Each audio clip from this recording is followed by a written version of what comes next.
Halo, selamat pagi buat siswa kami kelas 7 dimanapun kalian berada. Ibu berharap semuanya dalam keadaan sehat. Materi kita pada pagi hari ini adalah perubahan akibat interaksi antar ruang.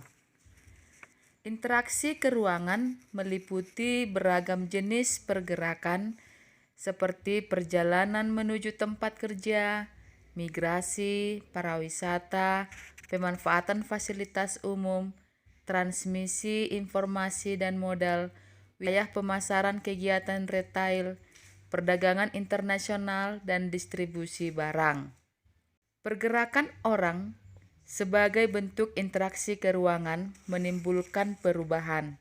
Berbagai perubahan akibat interaksi ke ruangan yaitu sebagai berikut.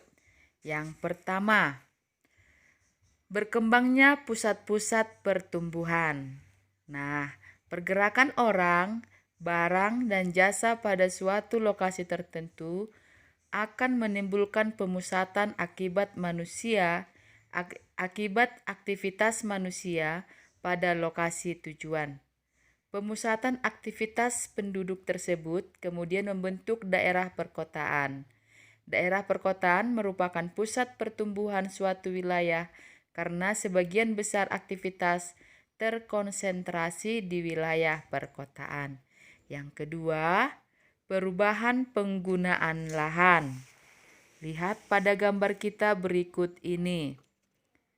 Dari lahan pertanian diubah menjadi daerah pemukiman dan diubah juga menjadi daerah industri. Dengan demikian, terjadi perubahan penggunaan lahan dari pertanian ke non-pertanian. Yang ketiga, perubahan orientasi mata pencaharian. Interaksi spesial umumnya terjadi karena adanya kepentingan ekonomi, khususnya berkaitan dengan pekerjaan. Orientasi pekerjaan berubah dari yang tadinya berorientasi pada sumber daya alam, khususnya petani, menjadi pekerjaan lain. Contohnya, ada yang bekerja kantoran, ke pasar, atau ke daerah perkotaan. Yang keempat, berkembangnya sarana dan prasarana. Lihat pada gambar kita berikut ini. Terjadinya pergerakan orang, barang, dan informasi memerlukan sarana dan prasarana. Pembangunan sarana dan prasarana akan semakin meningkatnya pergerakan tersebut. Kendaraan, jalan, fasilitas umum, pusat-pusat perdagangan terus bertambah dan semakin meningkatkan interaksi ke ruangan. Kelima, adanya perubahan sosial dan budaya. Lihat pada gambar kita pada berikut ini. Adanya pergerakan penduduk dari satu tempat ke tempat yang lain disertai dengan interaksi sosial. Terjadinya interaksi antar anggota masyarakat tersebut akan disertai pula dengan saling pengaruh terkait dengan norma dan nilai yang dianut oleh masing-masing individu atau kelompok masyarakat. Perubahan sosial dan budaya pada saat ini tidak lagi hanya karena adanya pergerakan penduduk, tapi juga karena adanya aliran informasi dari suatu daerah dengan daerah lainnya, bahkan antar negara atau benua yang jaraknya sangat jauh. Contohnya, gaya berbusana, gaya rambut,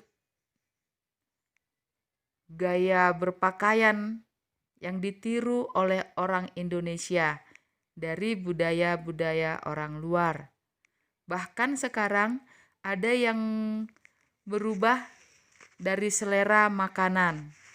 Kalau dahulunya orang Simalungun suka dengan makanan Dayok Nabinatur, suka dengan ikan mas yang diarsik. Dengan adanya budaya dari luar, orang lebih memilih makanan KFC dan makanan-makanan lainnya. Yang keenam, berubahnya komposisi penduduk. Interaksi ke ruangan dalam bentuk pergerakan orang akan menimbulkan konsentrasi penduduk dalam suatu wilayah. Penduduk tersebut memiliki latar belakang yang berbeda-beda, misalnya agama, status sosial, usia, jenis kelamin, mata pencaharian, etnik atau suku bangsa. Akibatnya, komposisi penduduk berubah dari yang awalnya relatif seragam, misalnya sebagian besar etnik Sunda, kemudian berkembang menjadi beragam etnik. Contoh lain, kita tinggal di Kabupaten Simalungun. Seharusnya dulunya semua orang Simalungun, tapi yang terjadi sekarang kita tinggal di Kabupaten Simalungun dengan berbagai macam ragam budaya dan suku bangsa yang lain. Nah, sampai di sini materi kita pada pagi hari ini. Selamat pagi buat semuanya. Tugas kita, kamu kerjakan latihan uji kompetensi bagian A dan B pada halaman 80 sampai 82. Terima kasih. Salam sehat.